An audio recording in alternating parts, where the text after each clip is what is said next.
We are heading up to the North Woods of Wisconsin. That's the real dark green part of the map. We are going to Lake Tomahawk and staying at the Indian Shores Campground, where as a young kid, I learned how to fish, drive boats, water ski. Once you get off of Route 47, you take the long road all the way back and end up at the office where you got to go check in. This is a real good-sized campground. It's very heavily wooded. The campground is open year-round, as there's a lot of permanent residents out here mixed in with a lot of regular campsites for people like us who just want to camp for a week or so. And the site that we're in here is a pretty good-sized site. Not monstrous, but enough for our 2 cars and everything else we have going on. And right down the road here, we have our bathhouse and laundry area, which we really didn't need much except for the laundry. Now I decided to take Jet for a little walk down towards the beach to see what this end of the lake looked like. As a kid, I was on a different part of the lake. So really, I have only seen this side of the lake from out on the water on a boat.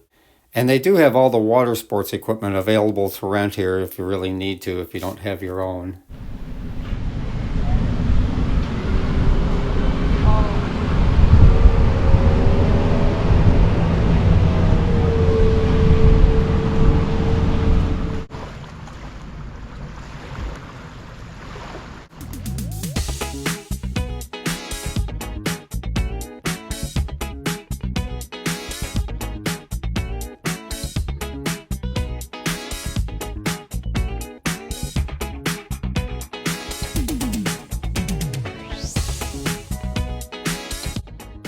So I was taking the dogs for a walk and came across a trail on the side of the campground, which leads to a bunch of other trails in the area, which is used for snowmobiles, ATVs.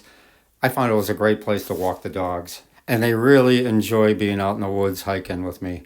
As we continued our walk around, Lisa had joined us, and we continued walking around the campground and came across a permanent site that had a plaque with a friend of ours' name on it. And since I do some stained glass work, I decided to leave him one of our little glass spinners up on his tree. Hopefully he'll notice it when he gets back here. Now in the town of Tomahawk, they have a bike rally every fall with great music and beer. And if you don't eat at the casino or at home, you can always go to Paul Bunyan's for an excellent Northwoods breakfast. I did have a friend that lived on a lake in Minocqua, and I'd come up here once a year to do my fishing. And every now and then I would actually catch a fish. And the sunsets up here, at least where we were situated at, are very, very nice. I'm sure we will be back up here again someday.